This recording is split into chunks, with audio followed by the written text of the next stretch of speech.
Welcome back, family. You know what I need y'all guys to do. Go ahead and hit that subscribe button for me, guys. My channel is growing. Despise not small beginnings. You understand? Hit the like button. Hit the share button. Comment, family. I'm trying to get into the YouTube algorithm. YouTube tripping sometime, but I'm going to keep peddling it anyway. Support my channel by going to the Cash App, guys, and donating there. It's $Drummer1980. I do appreciate you in advance. You also can support my channel by clicking on the super thanks located under the video, guys. Donating there as well. And like how I tell each and every one of y'all, I do appreciate you tenfolds over, hands down. I'm proud that you're rocking with me. Well, family, I'm back again. You know my motto. I don't make believe, I make believers, family. I'm your gracious host, Drummer 1980, hailing from Columbia, South Carolina. I hope you're having a good day today. And if you're not having a good day, ask yourself one simple question. Why? And remember this, happiness is an inside job. Did you hear me? Happiness is an inside job, and it will always be an internal affair. Well, guys, we back today again with the reaction from none other than Tariq Nasheed, aka King Flex. We got some tethers on the radar today, guys, so we gonna get into the meat and the potatoes. But before I get there, guys, go and check out this book by Marlo Walton, okay? I have been pushing this brother. He's a good brother. These brothers are doing good work down in Mississippi. And y'all need to go check out this book because you will support one of your own, okay? When They Left by Marlo Walton. Go to Amazon. It's on Amazon for $14.99. Go pick up you a copy and support one of your own, all right? And last but not least, go check out my man channel, Ricardo J. Richburg Sr. And this is for the Christian folks, okay? If you don't believe in Jesus Christ, that's okay. But I'm talking to the people that do, all right? Go check out this channel. This is a good brother. I know him personally. This brother here preaches, teaches, and lives by the word of God, all right? Go check out his channel. You see the screen. All right, family, let's move on and let's talk about the meat and potatoes. I'm going to call your attention to the screen. Let's go, guys. What's up, Chuk? What's your name, brother? I can't pronounce your name. The brother on the beach? My name is Chukudi. I'm Nigerian, though. Nigerian. Okay. Nigerian, yeah. So thanks, Tariq, though. Like, me, I'm not here to, bash or anything, but, I think thanks to, I don't know the thing about FBA, but I can say African Americans, Black Americans, I would say it's because of you guys that, people in the diaspora, people in Africa, people in the Caribbean can walk free here in the United States. So for that, I appreciate that very, very, very, very much. But I just want to ask a question, though, and this is not to be condescending, Tariq. I don't want you to take it as I'm a G. Let's go ahead. Come on. Go ahead. Okay, but concerning reparations, hasn't it been paid when during the Civil War, when about 6,000 people died? Hasn't it been paid? That's my question. Okay, whoa, Lord, brother. Now, the only people who use that real weak talking point are people in them white supremacist spaces. So, brother, you've been hanging around the Nick Fuentes and the Fresh and Fits for you to even have that talking point, brother. Who you been listening to? Who, what?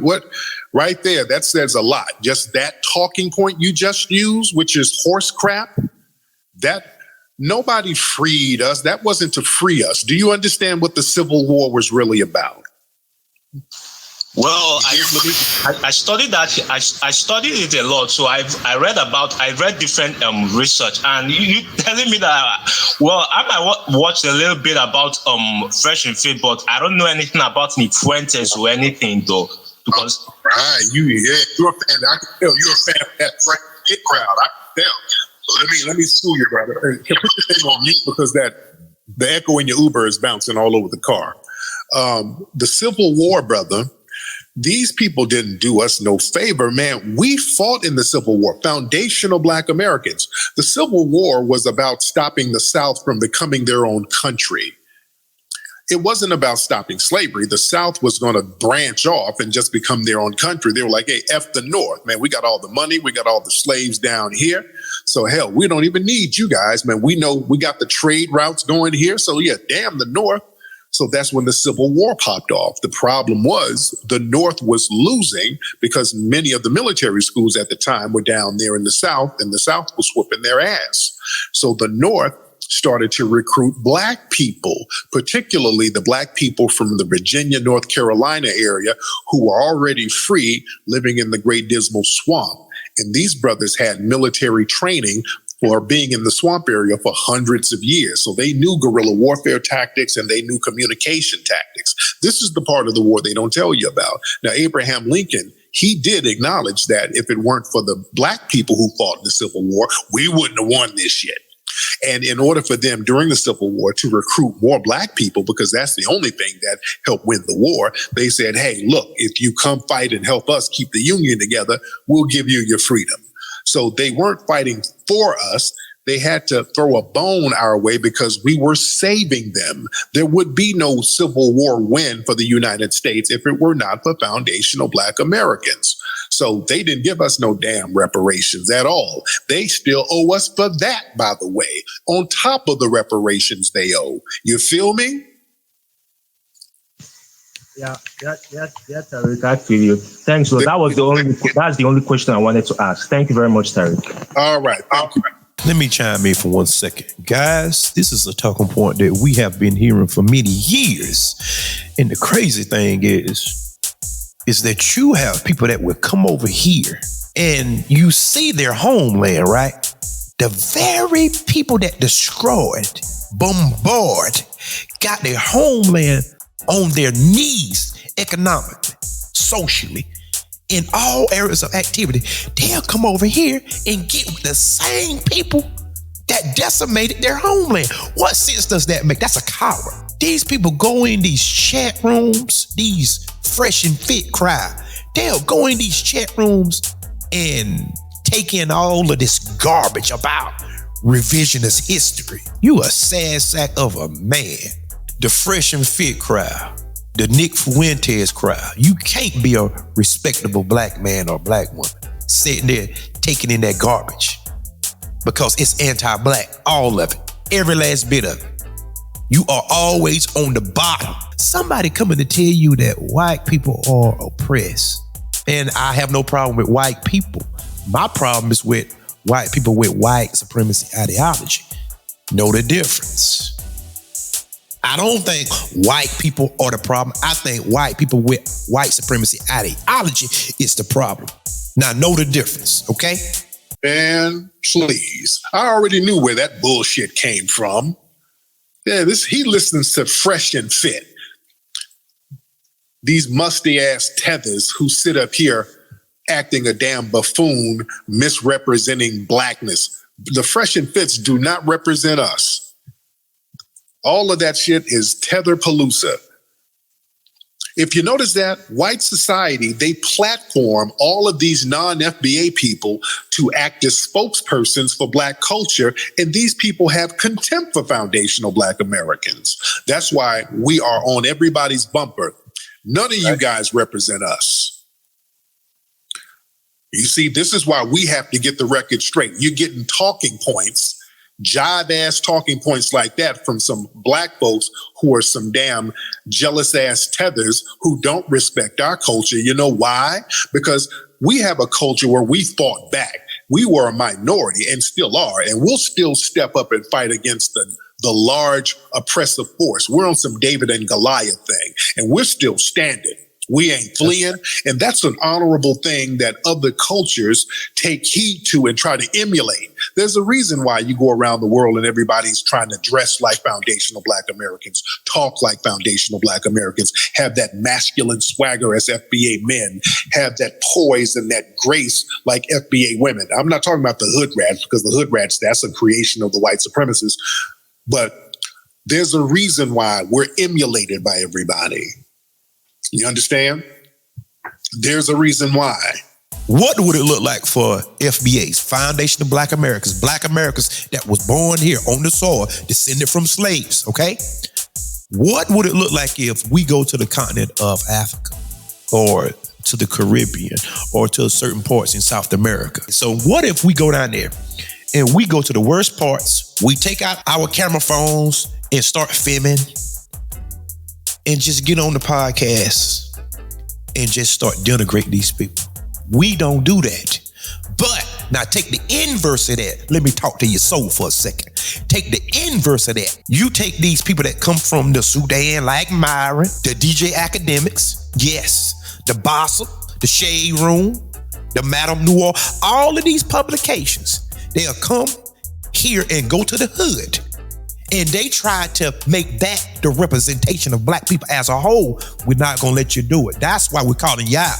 And people will say that we a hate group simply because we calling them out because they trying to show the underbelly of the FBAs. Everybody have an underbelly. Everybody. To be quite frank, everybody else underbelly is larger than our underbelly. But it's not disseminated across the internet and across publications. But it's bigger, it's larger, it's vaster, it's deeper. You understand? So this is why we are calling people out. They talking about we jealous. Jealous of what? What do you have to be jealous of? Oh my God! What is it that you had to be jealous of? You had to come here. You ain't doing better than the middle class of Black America, in the upper middle class, so on and so forth. As a group, you might take one or two people doing good over there. That's immigrants. That's doing good over there. That's immigrants. That's doing good over there. That's immigrants. But we talking about collectively. See, but you don't want to have that conversation. All that you want to do, what about Chicago? What about it? I don't live there. What about it? And to be honest with you, if you really want to get down to the bones about this topic, a lot of gang members are immigrants if you want to really get down to it. Because in larger cities, that's where immigrants go. God almighty, no. Am I telling the truth, somebody? Am I lying yet? Yes, FBAs have problems just like everybody else. But don't try to conflate the issue. You are a culture. We are a culture. Simple as that. And don't nobody go to the Caribbean or no way to CARICOM and tell them they don't deserve reparations. We don't get into people conversations unless they ask our opinion.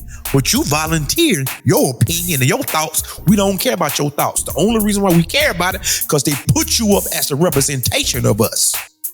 And we ain't going for that no more. The Barack Obamas, Kenyan, Kamala Harris, Asian, Brahmin.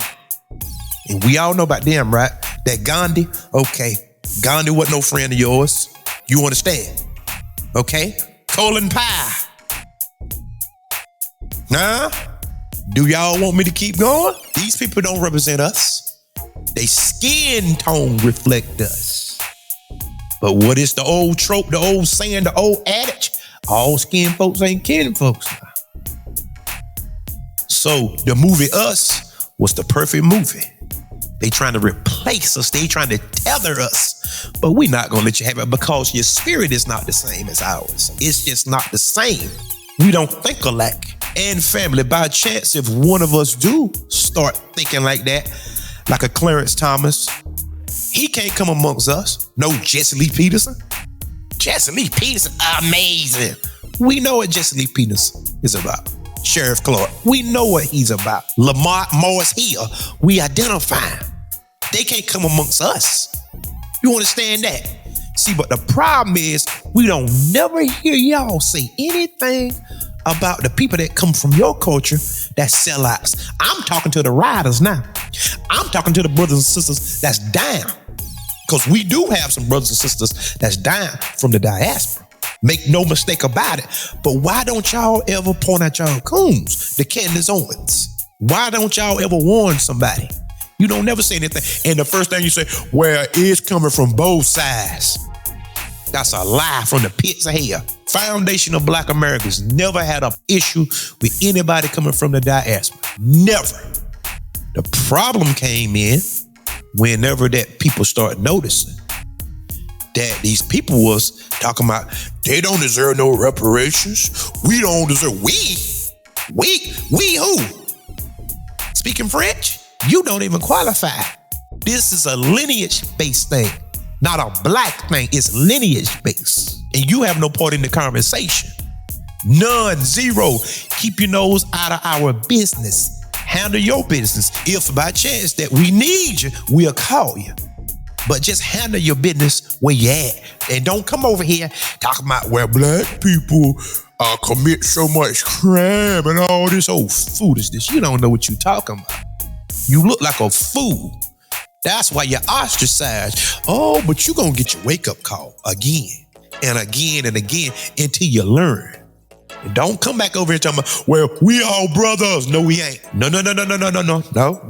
Simply because your action drove a wedge. It created a gulf between us and you. From now moving forward, you're going to be up on your own. Simply because we don't have time to be going back and forth, wasting time with you. If you didn't notice, apparently, we know what we're doing over here versus what you was doing over there. God almighty, no. I'm about to start cooking because apparently you don't know what to do. So you come over here after we done fought, done bled, done died, and then you come over here with a mouthful of deceit, hate, manipulation, and contempt. I'm signing off, guys. Go ahead and hit that subscribe button. Come on back to see me, guys, because you know what we do on this side. Do you understand me? I'm finna go. But until next time, peace. And remember, there is more.